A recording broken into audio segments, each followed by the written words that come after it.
सच्चिदानंद रूपाय विश्वोत्पत्त्यादिहेतवे तापत्रय विनाशाय गोविंदाय नमो नमः।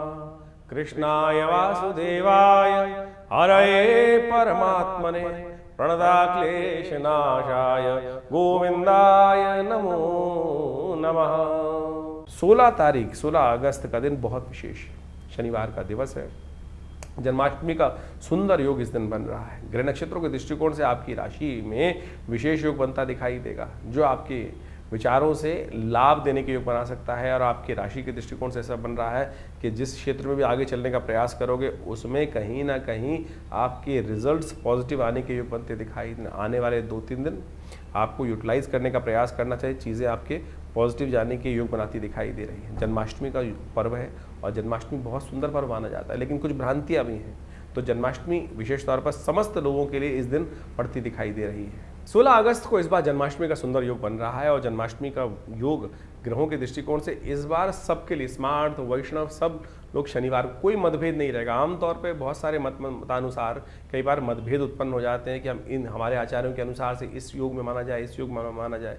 लेकिन इस बार यदि पंचांग को देखा जाए तो बहुत सारे द्वंद्वों को करने की ज़रूरत ही नहीं है। अष्टमी उदया तिथि के रूप में विराजमान है 16 तारीख को, और उसके साथ साथ सुबह रात्रि के समय जिस वक्त भगवान का जन्म माना जाता है उस समय वृषभ लग्न भी उपस्थित हो ही जाएगी। और साथ साथ चंद्रमा भी विशेष तौर पर यदि देखा जाए तो वृषभ राशि में ही उस दिन उच्च के विराजमान होकर रहेंगे। और इसके साथ साथ एक बात और ग्रहों का योगायोग और भी बड़ा सुंदर ये बन रहा है कि रोहिणी नक्षत्र वो भी रात्रि के अंतिम पहर में जाकर भोर काल से पहले पहले उपस्थित होने के योग बना लेगा। दिल्ली के पंचांग के अनुसार से देखें तो बहुत सारे ग्रहों का योगायोग इसी प्रकार से बन रहा है। तो क्या स्मार्ट, क्या वैष्णव, क्या संप्रदाय, समस्त लोगों के लिए ये सुंदर तिथि है। भगवान सुंदर का अभिषेक करें, भगवान का विशेष तौर पर पूजन करें। ओम नमो भगवते वासुदेवाय पुरुष सूक्त के द्वारा भगवान को सुंदर रूप से स्नान कराएं और उनका पूजन करें। षोडश विधि के अनुसार से षोडश जो हमारे पूजा पाठ के तरीके हैं उन सब के द्वारा सहस्रसी रेखा पुरुखा सहस्राक्ष सहस्रपात सभो में गंग सर्वात्मत्वा त्रोतिष्ठ, इसी के द्वारा भगवान का अभिषेक दूध से, दही से, समस्त पंचामृत से भगवान का अभिषेक कराकर भगवान को वस्त्रालंकृत करते हुए सुंदर रूप से भगवान का स्तवन करना। कहा जाता है कि आप कुछ और करें ना करें, कम से कम भगवान की जन्माष्टमी के अवसर पर भाद्रपद मास के कृष्ण पक्ष की अष्टमी के दिन अवश्य उपवास रखें। उपवास रख के भगवान का सुंदर रूप से संकीर्तन करें, पूजन करें, भगवान का अभिषेक करें, हरिनाम का संकीर्तन करें। और केवल इसी से आपके अनेक जन्मों के कष्ट जो हैं वो कट जाते हैं। उपवास रखिए। उपवास का मतलब केवल भूख हड़ताल नहीं होता है। आजकल बहुत सारी समस्याएं क्या हो गई, उपवास लोग करने की जहाँ बात की जाती है तो खाना पीना छोड़कर बैठ जाते हैं। उपवास का मतलब कतई भूख हड़ताल नहीं है। व्रत का मतलब कुछ और है। व्रत का मतलब तो विशेष तौर पर कुछ लोगों ने ऐसा बना दिया कि भैया आज भोजन नहीं करेंगे। मुझे वो बताइए, मैं सीधी तरह से उपवास करनी बहुत अच्छी, व्रत करना एक बहुत बढ़िया सिद्धांत है। खाना भी ना खाएं तो ठीक है, विश्राम मिलना चाहिए। लेकिन एक बात, छोटी सी बात समझने की आवश्यकता है। आपका बच्चा यदि सुबह से लेकर शाम तक कोई बात कर रहा हो, आपको ये चाहिए, पिताजी ये चाहिए, माताजी ये चाहिए, और सुबह से लेकर दोपहर तक, रात तक खाना ना खाए, तो मुझे एक बात बताएं, क्या माता पिता प्रसन्न होंगे? या माता पिता विशेष तौर पर उनका खून नहीं चलेगा कि बच्चा खाना नहीं खा रहा है, और भगवान आपके माँ बाप प्रसन्नता से अपने जीवन यापन कर पाएंगे? नहीं कर पाएंगे। तो शास्त्र में कुछ भ्रांतियां उत्पन्न हो गई हैं। लोगों ने भूख हड़ताल को व्रत मान लिया है। व्रत का वास्तविक अर्थ जो है वो है उपवास। वास का मतलब है रहना, उप यानी जहां से हो, जहां रह रहे हो वहां से हटने का प्रयास करो, कहीं और वास करो, वहां से अपने आप को उठाओ और प्रभु के सानिध्य में जाकर वास करने का प्रयास करो। शांति से प्रभु का स्मरण करो, सात्विकता के साथ रहो, प्रभु के श्री चरणों में निवास करो, तब तो व्रत हुआ, तभी तब तो उपवास हुआ। नहीं तो केवल भूख हड़ताल हुई, नहीं तो जिद हो गई। आपको खाली ना खाना, खाना ना खाना भी एक प्रकार से उपव्रत कहा जा सकता है। लेकिन कुछ कालांतर में ऐसी भ्रांति उत्पन्न हो गई है बहुत सारी चीज़ों ने कि भूख हड़ताल, पेट को कुछ नहीं देना, उसी को हम व्रत मान के बैठ गए हैं। लेकिन और उस दिन एक समझे कि जिस दिन खाना नहीं खाया, कुछ नहीं किया, उस दिन क्या होगा, और बाहर की चीज़ सब खा लेंगे। कुट्टू के आटे से लेकर पता नहीं क्या क्या, पकौड़ी, चाट पकौड़ी इत्यादि समस्त खाने की व्यवस्था बना लेंगे। तो फिर वो क्या हुआ, फिर तो वो कुछ और ही हो गया ना। इस व्रत में हरिनाम का संकीर्तन, जागरण, भगवान के नाम का जप, भगवान के क्रियाकलाप जो हैं उनकी कथाएं पढ़ना, उनकी कथा सुनना, उनके मंत्र का जप करना, दान पुण्य करना, सात्विकता का से जीवन निर्वाह करने का प्रयास करना, और विशेष तौर पर मनसा वाचा कर्मणा प्रभु के नाम का संकीर्तन करना। ये तो हुआ उपवास। तो अब आप देख लीजिए आप क्या कर रहे हैं। तो परमात्मा की कृपा प्राप्त करने के लिए फिर कहते हैं लोग संकट नहीं हरे, कष्ट नहीं हरे। तो ऐसे में कष्ट कहाँ हरेंगे? तो इसलिए इस बात को समझें कि इस जन्माष्टमी पर हम भगवान का षोडशोपचार पूजन करें। हमने विवेकानंद योगाश्रम में इस दिन विशेष भगवान का पूजन रखा है। शाम के समय जो करीब करीब यज्ञ के साथ आरंभ होगा और भगवान के पूजन के साथ सुंदर व्यवस्था बनेगी।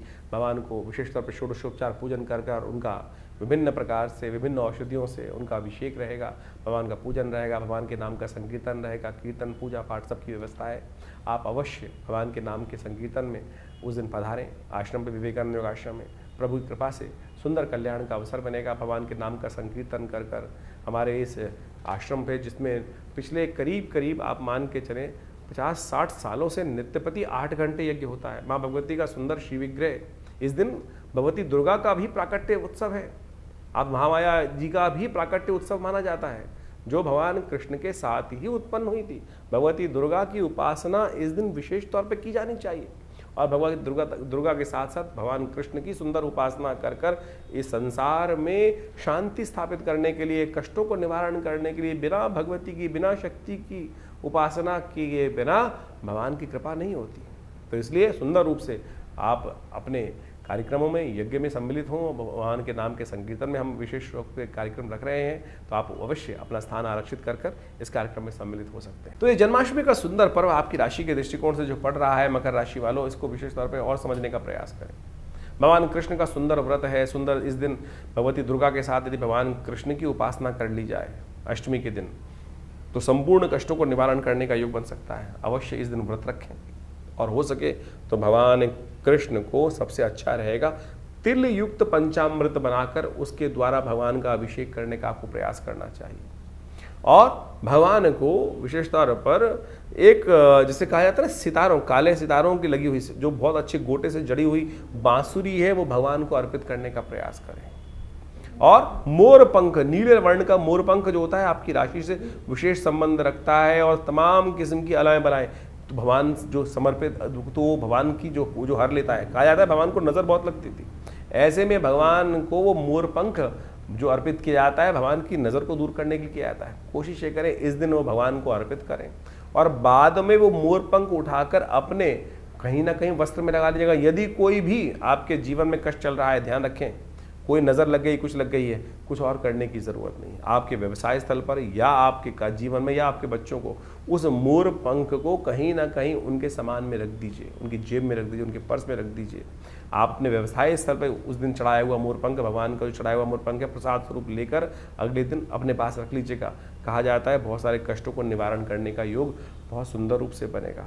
इस दिन भगवान को विशेष तौर पर आपकी राशि के दृष्टिकोण से हमें लगता है माखन मिश्री सफ़ेद तिल युक्त बनाकर भगवान को अर्पित करने से और प्रसाद ग्रहण करने से संपूर्ण रूप से कष्टों को निवारण करने का योग बहुत सुंदर बनेगा आपकी राशि के दृष्टिकोण से। तो ग्रहों का योगा योग आपने समझा। इस वक्त भाद्रपद का महीना चल रहा है और भाद्रपद के महीने में जो ग्रहों का योगा योग परिवर्तन का योग बनाएगा वो तो आपके समक्ष ही है, लेकिन एक विशेष योग बन रहा है कि इस भाद्रपद में 5 रविवार का योग बन रहा है और इस बार राजा भी सूर्य ही हैं, पूरे जो विश्व के राजा हैं, संवत के राजा हैं। और उसके दृष्टिकोण से यदि ग्रहण प्रभाव देखा जाए तो इस बार पूरे विश्व में अच्छी खासी वृष्टि के योग बन रहे हैं और वो इतनी ज़्यादा हो गई है, कई जगह लोग परेशान भी हो गए, त्रस्त भी हो गए हैं। और इस बार 5 रविवार का योग भाद्रपद में जो दिखा रहा है वो वास्तविक तौर पर एक बात को भी इंगित करता है कि जो इस वक्त भयावह पूरे विश्व में पानी की त्रासदी चल रही है, अतिवृष्टि होने के योग बन गए हैं, उससे कहीं ना कहीं अब कुछ ना कुछ रास्ता, बचाव का रास्ता बनता भी दिखाई देगा। लेकिन ये कहीं ना कहीं प्रकार से जो भाद्रपद महीने में यदि 5 रविवार पड़ जाए तो एक बात कही जाती है, युद्ध की आशंका, युद्ध की अफवाहें, कहीं ना कहीं मतभेद बहुत ज़्यादा कहीं ना कहीं संसार में बढ़ जाते हैं और कहीं ना कहीं आपस में मनभेद भी होने लगते हैं। इस वक्त विश्व में जिस प्रकार से जो योगा योग बन रहा है वो कहीं ना कहीं आपदाओं का संकेत भी देता दिखाई दे रहा है। और ऐसे में जो अन्न आदि के संबंध में जो कार्य करते हैं उनको भी थोड़ा सावधान रहना चाहिए। तेजी का माहौल बनता दिखाई दे रहा है। विभिन्न अन्न के क्षेत्र जितने भी हैं, खाद्य पदार्थ जितने हैं, गेहूँ इत्यादि, चावल इत्यादि और बहुत सारी और भी जितनी चीज़ें हैं, उन सब में कहीं ना कहीं जो अतिवृष्टि के कारण से जो योग बनते दिखाई दे रहे हैं, वो कहीं ना कहीं महंगाई को बढ़ाने की तरफ योग बनाते दिखाई दे रहे हैं। ऐसे में आपकी राशि के दृष्टिकोण से जो योग बन रहे हैं वो आपने अच्छे समझें। ग्रहों के प्रभाव को जितने जल्दी हम समझ लें और उसके अनुसार से अपने जीवन में सही रास्ता पकड़ लें, ये ज्योतिष का चमत्कारिक प्रभाव है। देखिए, जो सूर्य है वो हर एक स्थिति में एक सही निकलता है, लेकिन हर व्यक्ति पर उसका प्रभाव अलग अलग होता है। ग्रहों का ये परिवर्तन जो योग बनाते हैं, इन सब का प्रभाव सूक्ष्म दृष्टिकोण से हर व्यक्ति को समझ में आना चाहिए। ज्योतिष के दृष्टिकोण से बड़ा सूक्ष्म अन्वेषण है। आपकी जन्मपत्री, आपका जो भाग्य है वो हर व्यक्ति का अलग है। कहीं ना कहीं उस भाग्य पर किस प्रकार का योग बनेगा, ग्रहों का परिवर्तन क्या प्रभाव डालेगा, हर व्यक्ति पर अलग प्रभाव डालता है। एक ही क्षेत्र में रहने वाले, एक ही घर में रहने वाले, यदि हम देखें कि क्या परिवर्तन एक जैसा ही होगा सबके लिए? नहीं, बिल्कुल नहीं होगा। किसी के लिए अच्छा, किसी के खराब। एक ही घर में रहने वाले जो 8, 5, 6 जातक हैं, उन सब पर भी ग्रहों का प्रभाव अलग अलग होता है। तो ऐसे में उस परिवर्तन का प्रभाव आपके ऊपर क्या हो रहा है, राशि के दृष्टिकोण से तो आप समझ ही रहे हैं, लेकिन आपकी जन्मपत्री, आपका जन्म समय, आपका भाग्य बिल्कुल बहुत सारी चीज़ों को बताने में रास्ता बता सकता है। तो ज्योतिष विज्ञान बड़ी सूक्ष्म दृष्टिकोण से देखने की चीज़ें हैं और हम बहुत सारी चीज़ों को समझने का प्रयास करते हैं। बड़ा शोध संस्थान चलाते हैं पिछले करीब 50 सालों में। ज्योतिष के संबंध में, अध्यात्म के संबंध में, भारतीय योग विज्ञान के संबंध में हमारे आश्रम में बहुत सारी रिसर्च, बहुत सारा अनुसंधान, शोध किया गया। 50 से ऊपर पुस्तकें प्रकाशित की गई हैं। सदगुरु आचार्य श्री केशव देव जी के महाराज के सानिध्य में रहकर हमने बहुत सारे विभिन्न भारत की पराविद्याओं के ऊपर कार्य किया, चाहे वो मंत्र विज्ञान है, चाहे वो यज्ञ विज्ञान है, चाहे वो कर्मकांड है, योग की सहस्त्रों शाखाएं हैं, और उन सब के ऊपर मुद्रा विज्ञान इत्यादि बहुत सारे अलग अलग विषयों के ऊपर बहुत सारा शोध अनुसंधान करके चीज़ों को समझने का हमने प्रयास किया। और आप समझें, ज्योतिष एक ऐसा विषय है कि जिसके द्वारा आप बहुत सारे कार्यों का निदान भी कर सकते हैं, डायग्नोज कर सकते हैं। बीमारियों के संबंध में भी आयुर्वेद के साथ साथ ज्योतिष को साथ साथ चलाया गया था। आज जो समाज में जो आयुर्वेद का या चिकित्सा विज्ञान का भाव है, वहाँ ज्योतिष के एक पार्ट को निग्लेक्ट कर दिया गया है। अरे ज्योतिष पूरी तरह से डायग्नोज पर ही है, आपके ग्रह बदले और वो कहीं ना कहीं कौन सा रोग उत्पन्न करेंगे, किस प्रकार से बीमारी का रास्ता बनाएंगे, ये भी ज्योतिष के अंदर बहुत अच्छे से, अगर समय खराब चल रहा है, किस प्रकार से कौन से मंत्र को जप कर कर, कौन सी मुद्रा का प्रयोग करके, कौन सी औषधि कब आपके लिए अच्छी अनुरूप रहेगी, कौन सी औषधि कब कार्य नहीं करेगी, ये भी ज्योतिष विज्ञान के माध्यम से आप बहुत अच्छे से समझ सकते हैं, कार्यों को कर सकते हैं। हमने इसके ऊपर बहुत अच्छे से चीज़ों को समझने का प्रयास किया। बहुत सारी चीज़ें हम समय समय पर आपके बहुत सारे अपने इन कार्यक्रमों के माध्यम से आपके समक्ष रखते भी आए हैं।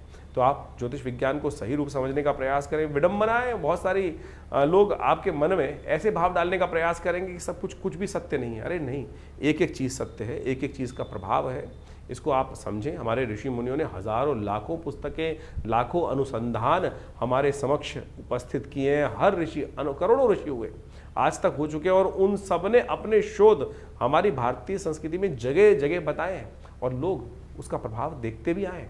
और हमने खुद देखा, बहुत सारे महामृत्युंजय मंत्र इत्यादि बहुत सारे अनुष्ठान जो समय समय पर करते हैं, उनका प्रभाव बहुत प्रत्यक्ष रूप से होता है। चाहे वो जीवन के स्वास्थ्य संबंधी समस्या है, चाहे वो जीवन की किसी भी पहलू से संबंधित समस्या है, उसका निदान करने के लिए विभिन्न मंत्रों के माध्यम से, विभिन्न उपायों के माध्यम से, चाहे वो रत्न है, चाहे वो विभिन्न उपाय हैं, चाहे वो दान है, चाहे वो पुण्य है, चाहे वो औषधि है, चाहे वो ध्यान है, इन सबको मार्ग अपना सकते हैं। और तो और मुद्राएं तो अपने आप में चमत्कारिक प्रभाव दिखाती हैं।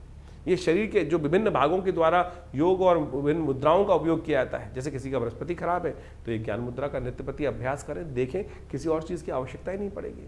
शनि यदि खराब चल रहा है, शनि का दुष्प्रभाव बहुत ज़्यादा जीवन में हो रहा है, तो यदि नेगेटिव प्रभाव है तो इसको इस मुद्रा के द्वारा, शून्य मुद्रा का उपयोग करते हुए, शनि की मुद्रा का उपयोग करते हुए यदि मंत्र जप किया जाए, कुछ भी उसका नित्य प्रति इस मुद्रा का अभ्यास किया जाए, तो उससे भी बहुत ज़बरदस्त प्रकार से आपकी समस्याओं को ठीक करने में रास्ते मिलते हैं। तो ऐसे बहुत सारी चीज़ें हैं, बहुत सारे मार्ग हैं जिनको आप समझेंगे तो बहुत अच्छे से रास्ता बनता दिखाई देगा, कष्टों को निवारण करने का योग बनता दिखाई देगा। और इन सब चीज़ों को हमें अच्छे से समझ लेना चाहिए। बहुत सारे लोग, ये कहानियाँ नहीं है, पुराण इत्यादि में जो रहस्य बताए गए हैं वो कतई किसी प्रकार भी कहानियाँ नहीं है, लेकिन उनके पीछे उसका आदि भौतिक, आदि दैविक रहस्य छुपा हुआ है। उन रहस्यों को हमको समझना चाहिए। अभी सावन का महीना समाप्त हुआ। सावन में भगवान का जैसे रुद्राभिषेक करते हैं, रुद्राभिषेक करते हुए भगवान पर विभिन्न प्रकार से भगवान को स्नान कराया जाता है, कभी दूध से, कभी दही से, कभी भस्म से। भगवान के ऊपर बिल्वपत्र चढ़ाए जाते हैं, दूर्वा चढ़ाई जाती है, भंग चढ़ाई जाती है, और तो और वो आक के पत्ते चढ़ाए जाते हैं, धतूरे के पत्ते चढ़ाए जाते हैं। यदि इनको वैज्ञानिक तौर पे आप देखने का प्रयास करेंगे तो इन सब के माध्यम से आप समझे, घास को चढ़ाकर भगवान के ऊपर चढ़ाने का कारण क्या है? उसका मंत्र है कांडात कांडात प्रोहंती। भगवान के ऊपर चढ़ाते हुए इस मंत्र को कहा जाता है। औषध विज्ञान के अनुसार से आपके जो बहुत सारी बीमारी को ठीक करने के लिए, पेट संबंधी बीमारियों को ठीक करने के लिए ये बहुत दिव्य औषधि है। जो घास के ऊपर 3 जो अंकुर, दिर्वा अंकुर होते हैं, कहा जाता है गणेश जी एक बार बीमार हो गए थे और ऋषियों ने 108 दूर्वा अंकुर अभिमंत्रित कर कर गणेश जी को दिए, उससे उनको स्वास्थ्य में लाभ प्राप्त हुआ। इसी प्रकार से विभिन्न जो चीज़ें हमारे क्रियाकलाप कर्मकांड के सिद्धांत से भारतीय संस्कृति में बताई गई हैं, पुराण इत्यादि में चीज़ों में बताए गए हैं, वो सब के सब क्रियाकलाप बहुत रहस्यपूर्ण है, परम वैज्ञानिक है। औषधीय दृष्टिकोण से भी उसको अच्छे से समझा जा सकता है। तो आप इन सब को समझें। हम समय समय पर आपकी राशि के दृष्टिकोण से बहुत सारी चीज़ें बताते हैं, लेकिन जन्मपत्री भी उसका बहुत विशद विषय है और वृहद विषय है। साथ साथ आपके हाथ की रेखाएं, मस्तिष्क की रेखाएं और ये सब का सब शरीर की जो विभिन्न आकृति विज्ञान है, वो ज्योतिष के अनुसार समुद्र शास्त्र के माध्यम से इन सब रहस्यों को अच्छे से समझकर हम जीवन में उत्थान की तरफ आगे चलें। और भारतीय संस्कृति परम बहुत सुंदर रूप से उपस्थित किए गए इन सब रहस्यों को, तो आप यदि इन सब चीज़ों को समझेंगे तो बहुत बढ़िया आपके लिए बहुत सारे विषयों को अच्छे से हम बताएंगे। आश्रम से द्वारा जो प्रकाशित पुस्तकें हैं वो आप हमारी वेबसाइट पे जाके देख सकते हैं। mudrasforhealing.com वेबसाइट है हमारी, acharyavickramaditya.com वेबसाइट है हमारी, vivekanandnaturecure.com ये भी हमारे आश्रम की ही वेबसाइट है। और यहाँ पर हमारे आश्रम की समस्त गतिविधियों को समय समय पर हम बताते रहते हैं। बहुत सारे विभिन्न कार्यक्रम आश्रम पे समय समय पर चलते रहते हैं और इन सब विषयों को आप अच्छे से समझकर और इन सब से आश्रम से जुड़ें। और स्वागत है आप सबका हमारे यहाँ जो नित्य प्रति कार्यक्रम होते ही हैं। रविवार को विशेष कार्यक्रम में, यज्ञ में आप सब लोग सम्मिलित हो सकते हैं। सुबह 8 बजे से लेकर करीब करीब 10 साढ़े 10 बजे तक भंडारे के साथ बड़ा यज्ञ और स्वाध्याय इत्यादि का कार्यक्रम चलता है हर रविवार को। और आप सब अपने विषयों को लेकर आश्रम पे उपस्थित होंगे तो हम अवश्य जो भी भगवान की कृपा से रास्ता बनेगा अवश्य आपके साथ बनाएंगे। जीवन में कल्याण का मार्ग प्रशस्त हो, आप सबको आशीर्वाद, कल्याण हो, भगवान का कृपा आपके साथ हमेशा बनी रहे।